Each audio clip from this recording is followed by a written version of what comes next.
And proportion, और ratio and proportion के chapter को भी इसी तरीके से रिवाइज करेंगे। ठीक है, देखो आज का पहला सवाल, ए रेशो बी 1:2, बी रेशो सी 5:7, ए रेशो बी रेशो सी ज्ञात कीजिए क्या होगा। मेरे भाई ये जो सवाल है, यह प्रश्न दो या दो से ज्यादा अधिक अनुपातों के कॉम्बिनेशन पर, संयोजन, कॉम्बिनेशन ऑफ रेशो के ऊपर डिपेंड है। कॉम्बिनेशन ऑफ रेशो अनुपातों के संयोजन पर डिपेंड है। सोल्व कैसे करेंगे? कॉमन वेरिएबल जो है, कॉमन वेरिएबल यानी कि आपका समान चर का मान या तो बराबर कर ले या फिर एम्प्टी प्लॉट वाली ट्रिक का यूज कर ले। अब जरा क्वेश्चन को देखते हैं मेरे भाई। ए रेशो बी रेशो सी हमें निकालना है, जहां पर ए रेशो बी कितना दिया है 1:2 और बी रेशो सी कितना दिया है 5:7। पहला तरीका मैंने क्या बताया, जो हमारी कॉमन वेरिएबल है, जो कॉमन वेरिएबल है उसकी वैल्यू सेम कर ले। भाई बी जो है दोनों में कॉमन है, तो बी की वैल्यू एक जगह 2 एक जगह 5, दोनों वैल्यू को बराबर कर लो। बराबर करने के लिए क्या करेंगे, 2 को 5 से और 5 को 2 से मल्टीप्लाई कर देंगे। तो ऊपर 1 को भी 5 से मल्टीप्लाई कर दिया, नीचे 7 को 2 से मल्टीप्लाई। ए की वैल्यू कितनी हो जाएगी, 5 हो जाएगी। बी की वैल्यू 5 गुणा में 2 कितना 10, और सी की वैल्यू 7 गुणा में 2 कितनी 14। आंसर क्या बनेगा यहां से 5:10:14। ये तो हो गया हमारा पहला तरीका कि जो कॉमन वेरिएबल है हमारा उसको हम यहां पर बराबर कर ले। दूसरी हमारी ट्रिक क्या है, खाली प्लॉट वाली ट्रिक। देखो हमें ए रेशो बी रेशो सी निकालना है, जहां पर ए रेशो बी कितना दिया है 1:2 और बी रेशो सी दिया है 5:7। ठीक है, तो खाली प्लॉट वाली ट्रिक, 2 के दाईं तरफ जगह खाली है, हमने 2 लिख दिया। 5 के बाईं तरफ जगह खाली है, 5 लिख दिया। तो ए की वैल्यू 1 गुणा में 5 कितनी 5, बी की वैल्यू 5 गुणा में 2 कितनी 10, सी की वैल्यू 7 गुणा में 2 कितनी 14। आंसर क्या बनेगा 5:10:14। या तो खाली प्लॉट वाली ट्रिक या फिर मेरे भाई आपकी ये वाली ट्रिक हो जाएगी। आज अगले सवाल पर, question number 2, X ratio Y 2:3, Y ratio Z 3:7, X ratio Y ratio Z की वैल्यू बताइए क्या होगी। भाई है तो हमारा पिछले वाले क्वेश्चन जैसा, X ratio Y ratio Z की वैल्यू निकालनी है, जहां पर एक्स रेशो वाई कितना है 2:3 और वाई रेशो जेड कितना है 3:7, 3:7। देखो क्या लिखा है भाई इसके लिए, यह प्रश्न 2 या 2 से अधिक अनुपातों के संयोजन, कॉम्बिनेशन ऑफ रेशो के अवधारणा पर आधारित है, कॉम्बिनेशन ऑफ रेशो के ऊपर डिपेंड है। The common variable already has the same value, so no further solving is required। यहां पर जो हमारा कॉमन वेरिएबल है, यहां पर जो हमारा कॉमन वेरिएबल है उसकी वैल्यू पहले से ही सेम है, पहले से ही सेम, तो इसको सोल्व करने की जरूरत नहीं। हम क्या करेंगे, सीधा सीधा x की वैल्यू 2 और y की वैल्यू सीधे सीधे 3 और z की वैल्यू सीधे सीधे 7 मानकर क्वेश्चन को सोल्व कर देंगे। आंसर क्या हो जाएगा 2:3:7। ये आपको ध्यान रखना है क्वेश्चंस में कि कब आपको यहां पर सोल्व करने की जरूरत है और कब सोल्व करने की जरूरत नहीं है। ये लाइन यहां पर तभी लिखी है, जो कॉमन वेरिएबल है उसकी वैल्यू पहले से ही सेम है, तो उसको सोल्व करने की जरूरत ही नहीं, ना खाली प्लॉट वाली ट्रिक, ना ही बराबर करने की जरूरत। ठीक है, अगला क्वेश्चन मेरे भाई, अरे क्वेश्चन नंबर 3, हाँ, ए रेशो बी 1:2, बी रेशो सी 5:7, सी रेशो डी 4:5, ए ratio B ratio C ratio D की वैल्यू बताइए क्या होगी। इस बार हमें ए ratio B ratio C ratio D की वैल्यू निकालनी है, जहां पर ए रेशो बी कितना दिया है 1:2, बी रेशो सी कितना दिया है 5:7 और सी रेशो डी आपको कितना दिया है 4:5। इस बार क्या करेंगे, सिर्फ खाली प्लॉट वाली ट्रिक यूज करते हैं, कॉम्बिनेशन ऑफ रेशियो के ऊपर डिपेंड है, सिर्फ खाली प्लॉट वाली ट्रिक से क्वेश्चन को सोल्व करते हैं। 2 के दाईं तरफ 2, फिर दोबारे 2, 7 के बाईं तरफ 7, 5 के बाईं तरफ 5, 4 के बाईं तरफ 4 और 4 हो गया। ए की वैल्यू 5 गुणा में 4 कितना हो जाएगा 20, बी की वैल्यू कितनी हो जाएगी यहां से 40, सी की वैल्यू कितनी हो जाएगी मेरे भाई 8 7 56 और डी की वैल्यू यहां से कितनी हो जाएगी 70 हो जाएगी। लेकिन रेशो निकालने का मतलब क्या होता है, संख्याओं को स्टैंडर्ड रेशो यानी मानक अनुपात में लिखना। यहां पर चारों की चारों संख्याएं आपकी 2 से डिवाइड हो सकती है। जब मैं संख्या को 2 से डिवाइड करता हूं, 2 से डिवाइड किया 10, 2 से डिवाइड किया 20, 2 से डिवाइड करूंगा 28 और 2 से डिवाइड करूंगा कितना हो जाएगा 35। तो आंसर क्या बनेगा 10:20:28:35। ऑप्शन डी हमारा आंसर होगा। एचसीएफ एलसीएम के और भी कंसेप्ट है मास्टर जी। डिफेंस टॉक्स, डिफेंस टॉक्स बेटा जी काफी देर से आपका कमेंट आ रहा था, मैं सोचा कि भाई आप ना ही करो, थोड़ा सा सुधर जाओ। देखो अगर मैं सिर्फ एचसीएफ एलसीएम चैप्टर ही कराने लग जाऊं ओनली, तो बेटा जी ये चैप्टर कम से कम आपका 1 हफ्ते चल सकता है, 1 वीक। लेकिन जो लेवल आपके एयरफोर्स एग्जाम के लिए जरूरी है उतना ही कराया गया है, उससे ज्यादा लेवल की जरूरत नहीं है। क्वेश्चंस वाकई में इसमें और ज्यादा बनते हैं, लेकिन उतने लेवल तक हमें जाने की जरूरत नहीं है, इसलिए इतने क्वेश्चन कराए। ठीक है, आ जाओ भाई अगले सवाल पर। Question number 4, A by B 1:3, B by C 5/7 और C ratio D 7/11, A ratio B ratio C ratio D की वैल्यू बताइए क्या होगी।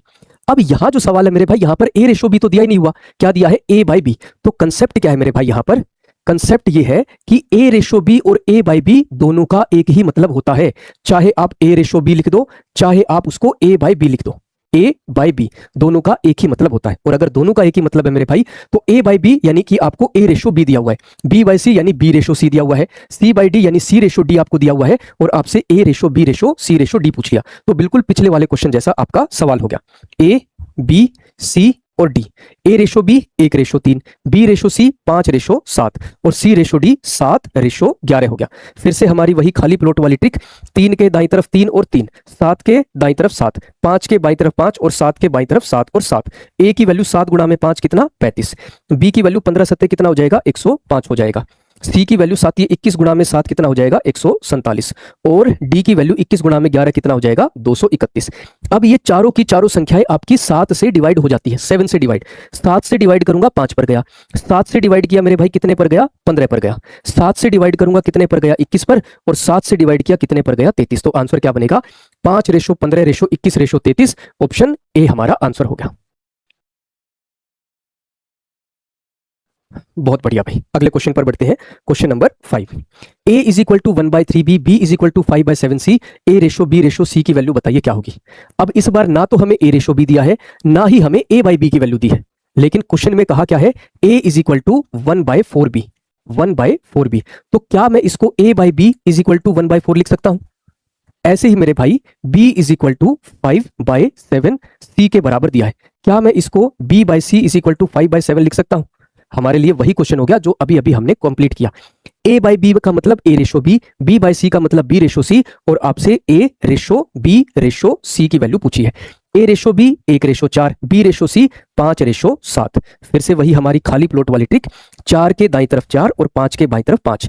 a की वैल्यू 1 गुणा में 5 कितनी 5, b की वैल्यू 4 गुणा में 5 कितना हो जाएगा 20, और c की वैल्यू 7 गुणा में 4 कितना हो जाएगा 28। आंसर क्या बनेगा 5:20:28। चलो अगले क्वेश्चन पर बढ़ते हैं मेरे भाई। क्वेश्चन नंबर 6 देखो, a ratio b is equal to 2/9 ratio 1/3, b ratio c 2/7 ratio 5/14, c ratio d 2/9 ratio 4/3। तो a ratio b ratio c ratio d बताइए क्या होगी। अब इस क्वेश्चन में एक बात समझो, अगर यहां पर 2/9 रेशो 1/3 की बजाय मान लो 2:1 दिया होता, यहां पर 2/7 रेशो 5/14 की बजाय मान लेते हैं 2:5 दिया होता, और ऐसे ही यहां पर मान लेते हैं कि 1:2 दिया होता, तो आपके लिए क्वेश्चन बिल्कुल आसान था। फिर तो आप क्वेश्चन को कर ही लेते, क्योंकि इस तरीके के क्वेश्चन हमने पहले किए हुए। तो क्वेश्चन को करने का तरीका क्या बना कि यहां पर फ्रैक्शन में जो वैल्यू हमें दी है उसको पहले सोल्व करना पड़ेगा।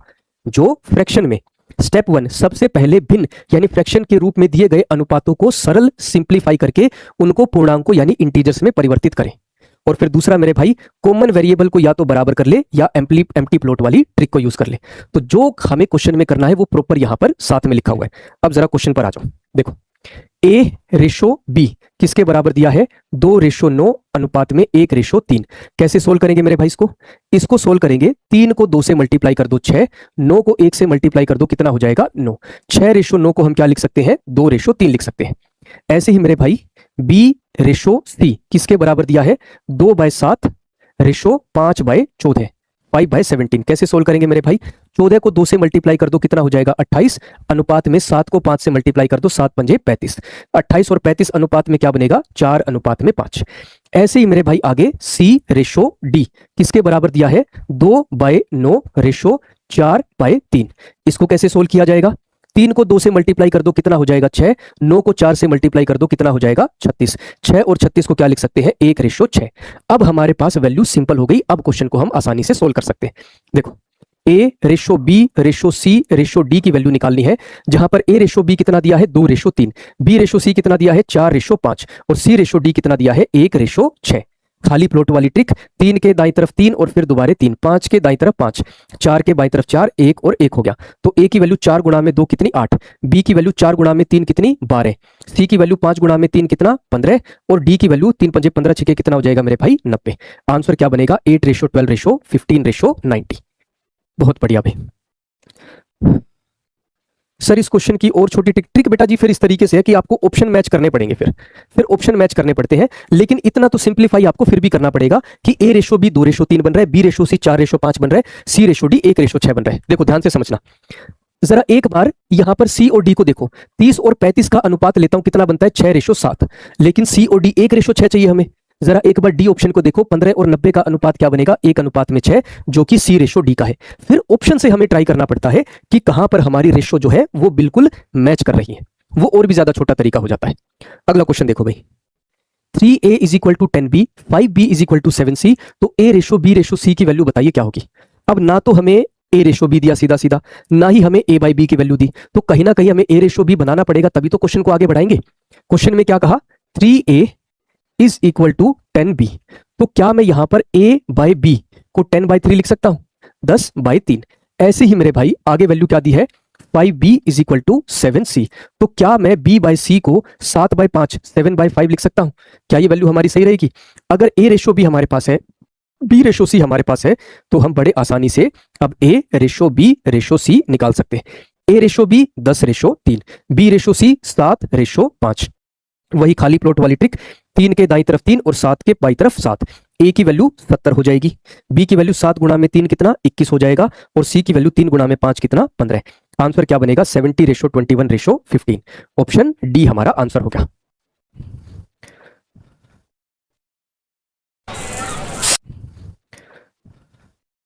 ठीक है मेरे भाई, आज अगले सवाल पर, क्वेश्चन नंबर 8। राहुल और मोहित की आयु का अनुपात 5:4, मोहित और सोहम की आयु का अनुपात 3:2। राहुल, मोहित और सोहम की आयु का अनुपात बताइए क्या होगा। जो सबसे पहला सवाल हमने किया था, बेसिक सवाल, बिल्कुल वही सेम सवाल है, ये कोई डिफरेंस नहीं है। देखो सबसे पहला सवाल क्या था, सबसे पहला सवाल a रेशो b आपको दिया था, b रेशो c आपको दिया था, और आपको a ratio b ratio c पूछ लिया था। यहां पर a b c को नाम दे दिया, a कौन हो गया, राहुल, बी कौन हो गया मेरे भाई, मोहित, बी कौन हो गया मेरे भाई, मोहित, और सी कौन हो गया मेरे भाई, सोहन। आपसे राहुल, मोहित और सोहम की आयु का अनुपात यानी ए रेशो बी रेशो सी आपसे पूछ लिया। और ए रेशो बी रेशो सी कैसे निकालेंगे, ए रेशो बी आपको दिया है 5:4, बी रेशो सी यानी कि सोहम, मोहित और सोहम की आयु का अनुपात 3:2। खाली प्लॉट वाली ट्रिक, 4 के दाईं तरफ 4, 3 के बाईं तरफ 3। ए की वैल्यू 15, बी की वैल्यू 4 गुणा में 3 कितना 12, और सी की वैल्यू 4 गुणा में 2 कितना 8। आंसर क्या बनेगा, 15:12:8। 15:8 हो गया। क्वेश्चन का कंसेप्ट बिल्कुल उसी के साथ लिखा हुआ है कि सवाल जो है, प्रश्न जो है, वो कॉम्बिनेशन ऑफ रेशो की अवधारणा पर आधारित है। और उसको सोल्व कैसे कर लेंगे, या तो कॉमन वेरिएबल को बराबर कर ले, या एम्प्टी प्लॉट वाली ट्रिक से सोल्व कर ले। अगला क्वेश्चन देखो भाई, ए रेशो बी 2:1, बी रेशो सी 2:3, सी रेशो डी 4:3, ए रेशो डी की वैल्यू बताइए क्या होगी। अब यहां पर हमसे क्वेश्चन में, इस बार हमसे क्वेश्चन में ए ratio B ratio C ratio D नहीं पूछा, हमसे सिर्फ ए रेशो डी पूछ लिया। लेकिन ए सबसे पहली रेशो में है और डी सबसे आखिरी रेशो में है, तो है तो ये कॉम्बिनेशन ऑफ रेशो का ही। जब हम सभी के सभी रेशो यानी रेशो यानी अनुपात को कंबाइन करेंगे, तभी तो हम ए रेशो डी निकाल पाएंगे। यानी ए रेशो डी की वैल्यू निकालने के लिए मुझे असल में ए ratio B ratio C ratio D ही देखना पड़ेगा। ए रेशो बी कितना दिया है, 2:1, बी रेशो सी कितना दिया है, 2:3, और सी रेशो डी कितना दिया है, 4:3, 4:3। मेरे भाई खाली प्लॉट वाली ट्रिक, 1 के दाईं तरफ 1 और 1, 3 के दाईं तरफ 3, 4 के बाईं तरफ 4 और 4, 2 के बाईं तरफ 2। ए की वैल्यू 4 गुणा में 4 कितनी 16, डी की वैल्यू 3 गुणा में 3 कितना 9। आंसर क्या हो जाएगा, 16:9। इस बार हमें बी और सी को देखने की कोई जरूरत नहीं है। बहुत बढ़िया, अगला सवाल देखो भाई फिर, 1/2a is equal to 1/3b is equal to 1/4c is equal to 1/5d, A ratio B ratio C ratio D की वैल्यू बताइए क्या होगी। इस क्वेश्चन का कंसेप्ट समझ में आने के बाद आप इस क्वेश्चन को सोल्व करने में सिर्फ 2 सेकंड लगाएंगे, वो भी विदाउट पेन। विदाउट पेन सिर्फ 2 सेकंड में क्वेश्चन को सोल्व करके आगे बढ़ जाएंगे। ठीक है, देखो जरा कंसेप्ट क्या है। एल्जेब्रिक टर्म्स बराबर है, जो एल्जेब्रिक टर्म्स क्या होती है मेरे भाई, वेरिएबल और उसके साथ कोफिशिएंट। जैसे हम 2a लिख देते हैं, जैसे हम 3b लिख देते हैं, ये क्या है, प्रॉपर एक एल्जेब्रिक टर्म है। तो एल्जेब्रिक टर्म्स जो है, या फिर हिंदी में क्या कहेंगे, बीजीय पद जो है वो बराबर है, और हमें चारों वेरिएबल्स का अनुपात, जो वेरिएबल्स है उनका अनुपात निकालना है। क्या करेंगे मेरे भाई, प्रत्येक चर का यानी वेरिएबल का जो कोफिशिएंट है वो फ्रैक्शन में है।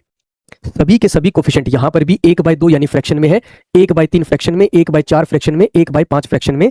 और दूसरी बात मेरे भाई, numerator of every fraction is 1, सभी भिन्नों का जो अंश है वो आपका 1 है। तो हमें क्वेश्चन की पहचान होगी। सोल्व कैसे करना है, प्रत्येक वेरिएबल के कोफिशिएंट यानी गुणांक को रेसिप्रोकल कर देना है, यानी कि उल्टा करके लिख देना। उल्टा करके लिखेंगे, 1/2 को क्या लिख देंगे 2, 1/3 को 3, 1/4 को 4 और 1/5 को 5। आंसर क्या बनेगा, 2:3:4:5। अब क्वेश्चन की पहचान अगर होगी, क्वेश्चन अगर हमें देखना आ गया, तो मेरे भाई ये सवाल कितनी देर में हो जाएगा। खुद बताओ इस सवाल को करने में कितना टाइम लगेगा। पेन नहीं चलाएंगे, हमें दिख रहा है डिनोमिनेटर 2 3 4 और 5, तो आंसर बनेगा 2 3 4 और 5। ठीक है, अगला सवाल देखो। यदि 2a is equal to 3b is equal to 4c is equal to 5d, a ratio b ratio c ratio d का मान बताइए क्या होगा। इस बार भी हमें सभी के सभी अलजेब्रिक टर्म्स यानी बीजीय पद जो है वो सभी के सभी बराबर दिए हुए हैं। लेकिन पिछले क्वेश्चन और इस क्वेश्चन में अंतर क्या है कि जो कोफिशिएंट है, जो हमारे कोफिशिएंट है वेरिएबल यानी चर के साथ जो साथ में लिखा हुआ है वेरिएबल्स, वो हमारे फ्रैक्शन में नहीं है, भिन्न में नहीं है। इस बार पूर्णांक यानी कि इंटीजर्स दिए हुए हैं और हमसे a ratio b ratio c ratio d की वैल्यू पूछ ली। देखो a ratio b ratio c ratio d की वैल्यू, इस बार a ratio b ratio c ratio d की वैल्यू कैसे निकालेंगे। अगर मुझे a की वैल्यू निकालनी है तो मैं a को ही छुपा लेता हूं, 3 को 4 से मल्टीप्लाई 12, 12 पंजे कितना हो जाएगा 60। अगर मुझे b की वैल्यू निकालनी है तो b को ही नहीं देखूंगा, 2 को 4 से मल्टीप्लाई करूंगा, 8, 8 पंजे कितना हो जाएगा मेरे भाई 40। अगर c की वैल्यू मुझे निकालनी है तो c को ही छोड़ दूंगा, 5 गुणा में 3 कितना 15, 15 दूनी कितना हो जाएगा 30 हो जाएगा। अगर मुझे d की वैल्यू निकालनी है मैं d को ही छोड़ देता हूं, 4 गुणा में 3 12, 12 दूनी कितना हो जाएगा मेरे भाई 24। तो आंसर क्या बनेगा यहां से 60 रेशो 20 रेशो 30 रेशो 24। भाई ये सारी की सारी वैल्यू 2 से डिवाइड हो रही है, 2 से डिवाइड करता हूं 30 पर गया, 2 से डिवाइड किया 20 पर गया, 2 से डिवाइड किया 15 पर गया और 2 से डिवाइड किया 12 पर गया। 30 20 15 और 12, आंसर क्या बनेगा इस बार नन ऑफ 30, चारों में से कोई भी हमारा आंसर नहीं है। Sir a by B, b by C, c by D पूछा हो तो ज्यादा जल्दी है बेटा जी, शुभ है, ज्यादा जल्दी है, थोड़ी देर आराम नहीं किया जाता ना, है ना मेरे भाई, कि थोड़ी देर शांति से बैठ जाए, थोड़ा सा सर को मौका दे दे कि भाई हाँ किस तरीके के सवाल आगे लेकर आए हैं, है ना भाई। कहाँ गए आगे के सवाल, ये देखो कुछ इस तरीके के सवाल आप पूछ रहे हो, ये रहा भाई a by B ratio b by C ratio c by, थोड़ी तसल्ली कर लो मेरे भाई, प्रैक्टिस सेट से बाहर कुछ नहीं जाने दूंगा, इतने टाइप के क्वेश्चन हो जाएंगे। कल भी रेशियो एंड प्रोपोर्शन ही करना है हमने, तो कोई टाइप कोई भी चैप्टर हमारा इस तरीके से नहीं रहेगा कि सर काश ये सवाल और कर देते और हमारा हो जाता, कोई सवाल नहीं बचेगा। 11वें क्वेश्चन पे, question number 12, 2/3 of a is equal to 60% of b is equal to 0.4 of c, a ratio b ratio c की वैल्यू बताइए क्या होगी। इस क्वेश्चन पे थोड़ा सा स्टार मार्क लगा लेना, ये थोड़ा सा कैलकुलेटिव सवाल है, यहां थोड़ी सी कैलकुलेशन करनी पड़ती है हमें। देखो क्वेश्चन क्या है, 2/3 of a is equal to 60% का मतलब 60 डिवाइडेड बाय 100, 60/100 को हम क्या लिख सकते हैं 3/5, 3/5 यानी 3/5 ऑफ b हो गया, किसके बराबर 0.4, 0.4 यानी कि 4/10, 4/10 को हम क्या लिख सकते हैं 2/5, 2/5 लिख सकते हैं, 2/5 ऑफ c हो गया। अब इस बार अगर आप देखोगे a b और c तीनों के साथ जो वैल्यू लिखी हुई, जो नंबर लिखा हुआ है वो फ्रैक्शन में है, वो क्या है हमारा फ्रैक्शन में, पहले भी तो फ्रैक्शन में था, यहां पर भी तो फ्रैक्शन में था, लेकिन इस बार जो हमारे फ्रैक्शन है उसमें अंश हमारे एक नहीं है। पहले जो हमने क्वेश्चन किया था उसमें सारे के सारे फ्रैक्शन हमारे एक थे, इस बार फ्रैक्शन एक नहीं है। अगर एक नहीं है तो इस बार क्वेश्चन को कैसे सोल्व किया जाएगा, हमें a ratio b ratio c की वैल्यू निकालनी है, तो जो a के साथ दिया है, जो b के साथ वैल्यू दी है और जो c के साथ वैल्यू दी है, इसको इनवर्स यानी उल्टा लिख के हम सोल्व कर देंगे। इनवर्स यानी कि उल्टा, देखो 2/3 को क्या लिखेंगे 3/2, रेशो में 3/5 को क्या लिखेंगे 5/3, रेशो में 2/5 को क्या लिखेंगे मेरे भाई 5/2, 5/2। एलसीएम लेते हैं मेरे भाई, एलसीएम किस किस का लेना है, एलसीएम लेना है 2 का, 3 का और 2 डिनोमिनेटर, इनका एलसीएम बनेगा 6, 6 को 2 से डिवाइड करेंगे 3, 3 गुणा में 3 कितना हो जाएगा 9, 6 को 3 से डिवाइड करेंगे 2, 2 पंजे कितना हो जाएगा 10 हो जाएगा, 6 को 2 से डिवाइड करेंगे 3, 3 पंजे कितना हो जाएगा मेरे भाई 15। तो आंसर क्या बनेगा 9 रेशो 10 रेशो 15। अब हमें एलसीएम की जरूरत नहीं, आंसर क्या हो जाएगा ऑप्शन बी 9 रेशो 10 रेशो 15 हमारा आंसर होगा। सर जो 50% आरक्षण है क्या वो आर्मी वालों के लिए है या एयरफोर्स भाई वो सभी अग्निवीर के लिए है, सभी के सभी अग्निवीरों के लिए 50% है, वो एक्स अग्निवीर लिखा है, वहां पर ब्रैकेट में एयरफोर्स या आर्मी नहीं लिखा हुआ कि आर्मी के अग्निवीर है या एयरफोर्स के अग्निवीर। नोटिफिकेशन कल दिखाई तो थी आपको, कल या परसों में, तो उसमें कहीं पर भी ये ब्रैकेट में ये नहीं लिखा था कि ये अग्निवीर जो है एयरफोर्स के है या आर्मी के है, वैसा कुछ नहीं।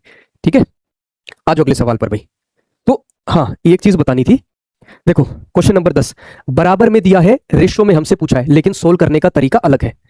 क्वेश्चन नंबर 11 बराबर में दिया है, रेशो में हमसे पूछा है, सोल्व करने का तरीका अलग है, क्योंकि जो वेरिएबल के साथ वैल्यू लिखी हुई है वो वैल्यू अलग है। क्वेश्चन नंबर 12 बराबर में वैल्यू दी है, रेशो में हमसे पूछी है, लेकिन जो ए बी और सी के साथ वैल्यू है वो अलग तरीके से दी है। जैसे जैसे टाइप हमारे इसी में बन सकते थे वो तीनों टाइप आपको अच्छे से करा दिए। ठीक है, अब आ जाओ अगले सवाल पर। x ratio y is equal to 2 ratio 3, तो 3y plus 4x ratio 4y plus 3x का मान बताइए क्या होगा।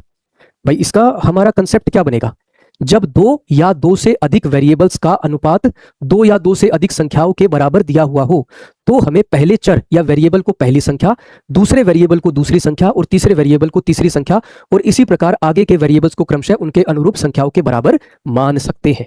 इसका मतलब क्या हुआ कि अगर हमें मान लो a रेशो b जो है वो 2:3 दिया हो तो a की वैल्यू 2 और b की वैल्यू 3 मान लेंगे। मान लो क्वेश्चन में a ratio b ratio c जो है वो दिया है 2:3:4 दिया हुआ है, तो a की वैल्यू 2 मान लेंगे, c की वैल्यू 4 और b की वैल्यू 3 मानकर क्वेश्चन को सोल्व कर देंगे। इस तरीके से वैल्यू मानकर हम सीधा सीधा क्वेश्चन को आगे सोल्व कर सकते हैं। अब आ जाओ मेरे भाई सवाल पर। सवाल में x रेशो y 2:3 दिया हुआ है, तो हम x की वैल्यू तो 2 मान लेंगे और y की वैल्यू 3 मानकर क्वेश्चन को सोल्व कर देंगे। वैल्यू हमें किसकी निकालनी है? 3y plus 4x divided by 4y plus में 3x। y की वैल्यू कितनी मानेंगे भाई? 3 और x की वैल्यू कितनी मानेंगे? 2। y की वैल्यू 3 और x की वैल्यू 2। 3 गुणा में 3 9 प्लस में 4 दूनी कितना हो जाएगा? 8। 4 गुणा में 3 12, 3 गुणा में 2 कितना? 6। 9 और 8 कितना? 17, 12 और 6 कितना? 18। आंसर क्या बनेगा? 17:18। 17:18 हमारा आंसर। चलो भाई समझ में आ गई ये बात। अब इसी के ऊपर कुछ हमारे अलग अलग सवाल बनते हैं, सारों को करते एक एक करके। देखो a ratio b is equal to c ratio d is equal to e ratio f is equal to 1/2 अनुपात 1/5। ma plus nc plus oe ratio mb plus nd plus of किसके बराबर होगा? ये होगा मेरे भाई 5:2, 5:2। क्वेश्चन की पहचान होने के बाद, क्वेश्चन की पहचान होने के बाद इस क्वेश्चन को वाकई में आप 2 सेकंड में सिर्फ आंसर टिक करके आगे बढ़ जाओगे। ध्यान से समझना क्वेश्चन को पहचानना कैसे है। a रेशो b यानी कि a बाय b किसके बराबर दिया है? c रेशो d यानी कि c बाय d किसके बराबर दिया है? e रेशो f यानी कि e बाय f किसके बराबर दिया है? 1/2 अनुपात में 1/5। 1/2 अनुपात 1/5 को कैसे सोल्व करेंगे? 5 को 1 से मल्टीप्लाई, 2 को 1 से मल्टीप्लाई, यानी वैल्यू क्या हो जाएगी? 5:2, 5 अनुपात में 2। या फिर मेरे भाई क्या हो जाएगी? 5 डिवाइडेड बाय 2, 5/2। क्या मैंने सही कहा? सभी बच्चे पेन और कॉपी एक बार साइड में रख दो, क्वेश्चन को एक बार समझ लो, प्लीज कमेंट मत करो मेरे भाई, ठीक है।